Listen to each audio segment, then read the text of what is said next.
Hello, my name is HR 514. Sometimes I am referred to as the FISA Sunsets Extension Act of 2011. I was designed with the intent to extend the controversial Patriot Act of 2001 that was implemented by our former President George W. Bush. My provisions would give authority for roving wiretaps, which would allow the government to monitor computers that may occasionally be used by suspected terrorists. The tangible records provision that requires banks, telecoms, and libraries to hand over any customer information the government requests without informing the customers, and the lone wolf provision allowing the government to track international terrorist groups. These would all be extended with no reforms and would expire again under me on December 8, 2011. Many conservative individuals supported me, but no major groups offered their support. On the other side of the coin, several groups in America opposed the passing of the legislation I contained, such as the American Library Association, the John Birch Society, the Campaign for Liberty, and the American Civil Liberties Union. The first step I took to become a law was to be drafted. Once I was written up, James F. Sensenbrenner of Wisconsin's 5th District introduced me in the House of Representatives on January 26, 2011. I was co-sponsored by two other congressmen, Mike Rogers of Michigan's 8th District and Lamar Smith of Texas's 21st. Before being voted on, I was jointly referred to two committees, the House Judiciary and the Committee of Intelligence, and one subcommittee on crime, terrorism, and homeland security. While still in committee, I was considered to be passed with the suspension of the rules on February 8th by Congressman Smith, but the motion failed by not achieving a two-thirds majority of yeas. On February 10th, the House passed House Resolution 79, which allowed me to be considered for a vote on the floor after debate. After numerous debates on Valentine's Day, the House passed me and sent me to the Senate.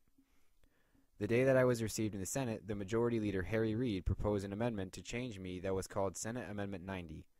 The amendment was accepted with unanimous consent, and I was passed by the Senate on February 15th with a yea to nay ratio of 86 to 12. Following my passage, I had to go back to the House of Representatives on February 17th so they can vote on my new amendment. I was passed rather quickly with a majority vote ratio of 279 to 143.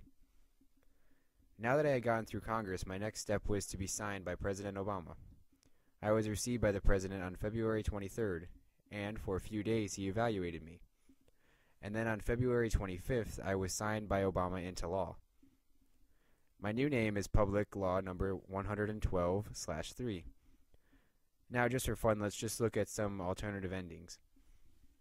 The President has four options when it comes to the fate of a bill. Besides signing it for it to become a law, Obama could have not signed it for 10 days while Congress was still in session. If he had been opposed to the legislation, Obama could have vetoed it or potentially used a pocket veto. To veto something is as simple and as fast as signing it. The President sends the unsigned bill back to the original chamber of Congress with an explanation for their rejection. The pocket veto can be used when Congress's session has ended and the President does not sign the bill for 10 days.